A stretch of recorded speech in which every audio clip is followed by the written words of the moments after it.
Surat ring road ખાતે આવેલી શિવશક્તિ માર્કેટમાં લાગેલી આગ સંદર્ભે દીપા કોમ્પ્લેક્સ જૈન સંઘ અડાજણ ખાતે પન્યાસ જીન પ્રેમ વિજયજી મહારાજ સાહેબનો સંદેશ.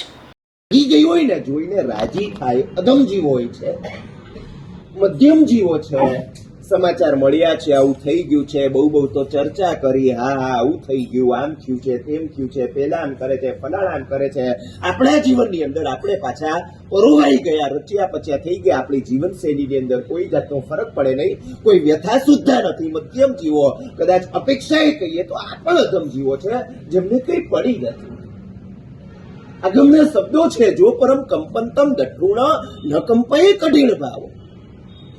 બીજાને કંપતા જોઈને, બીજાને રડતા જોઈને, બીજાને આમ વિવળ થયેલા જોઈને, જેમનું રાતોરાત ઘણું બધું જતું રહ્યું, સંપન્ન હોય ને, હું તમને કહું, એમને સહાનુભૂતિની જરૂર છે. સંપન્ન ના હોય એમને સહાનુભૂતિને સહારા બંનેની જરૂર છે.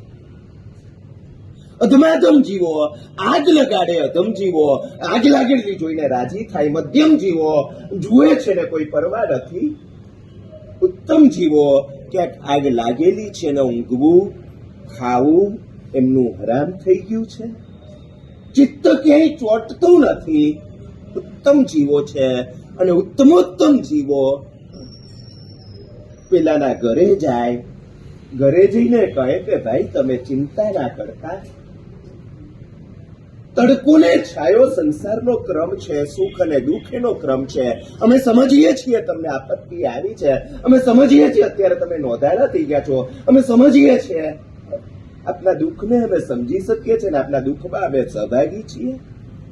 અમે આકલ કરશું આખા સુરતને, અમે આકલ કરશું તે સમાજને, તે સમાજના લોકોને સાચવી લે. પછી કોઈ બાકી રહી ગયા હશે ને, અમે પ્રયાસ કરશું કે તમે સચવાઈ જાઓ.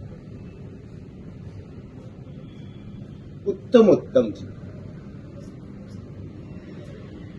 આગ લગાડે અધમાધમ, લાગેલી જોઈને રાજી થાય અધમ, કસી પડી નથી મધ્યમ, વ્યથિત થાય ઉત્તમ, અને પોતાનાથી બનતું બધું કરી છૂટે એનું નામ ઉત્તમ. હું તમને કેવા માંગુ છું, મારા જેવા એ વ્યાખ્યાન છોડીને, મારી નિત્યક્રમની દિનચર્યા છોડીને, ભલે એક સાધુ તરીકે પણ સાધર્મિકના ઘરે જઈને એને દિલાસો આપવાનો અવસર એક અપવાદ માર્ગે આને ચોક્કસ કહી શકાય. મારી ઈચ્છા હતી કે હું તે સાઈડ ઉપર જઈને બેસું તો ખરો, અને છતાં અહીંયા આવ્યો છું. જે વચન આપ્યું હતું ને એની પાછળ પણ એક ભાવ કે પ્રવચન કરશું, સંઘને આ સંવેદના આપવી છે. એક સમય હતો જ્યારે ઘરે આવેલા મહેમાનને વળાવવા જઈએ ને ત્યારે સ્ટેશન ઉપર પણ આંખો ભીંજાતી હતી.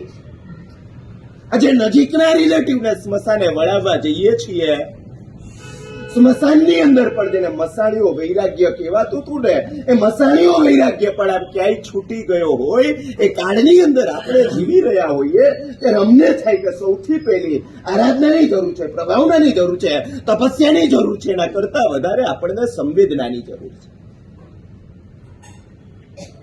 અમદાવાદની અંદર એક ગુરુ ભગવંત વિહારમાં મળવાનું થયું. મને વાત કરી કે હું શિબિરો કરતો હોઉં છું, મોટા હોલ એના માટે ભાડે લેવાય, સારા પ્રવચનકાર ગુરુ ભગવંત મને વાત કરી કે એ હોલ જૈનભાઈ,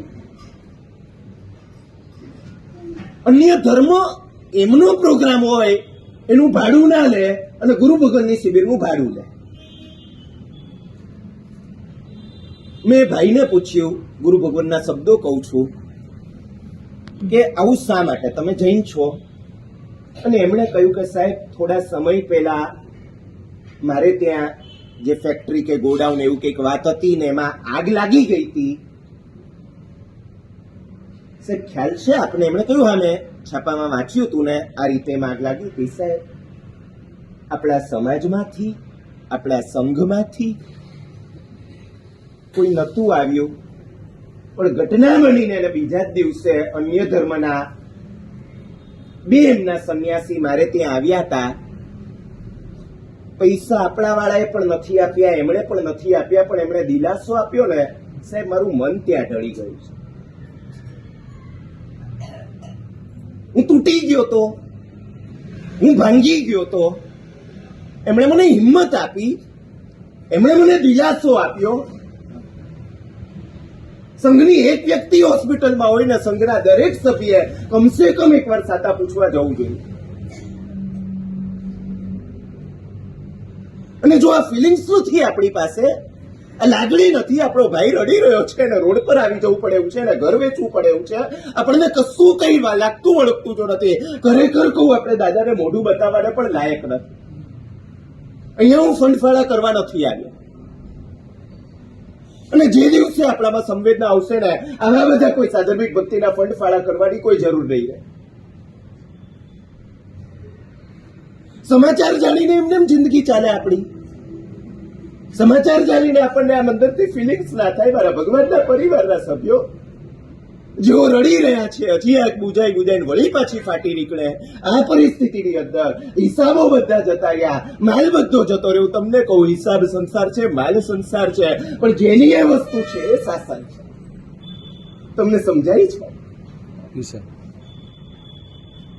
રૂપિયાના નુકસાનને રડે સાધુ ના હોય, સાધર્મિકના આંસુને રડે એ ચોક્કસ સાધુ હોય, એ ચોક્કસ શ્રાવક હોય. મારી રિક્વેસ્ટ છે, હું તમને જગાડું છું. મારી એક મર્યાદા છે. આખા સુરતને જગાડવાની જવાબદારી તમારા સ્કંધે જો લઈ શકો, આખા સુરતની અંદર મારી જાણમાં ઉત્કૃષ્ટ જીવદયાનું કાર્ય જ્યાં થઈ રહ્યું છે ત્યાં હું બેઠો છું. મારી ભૂલ થતી હોય તો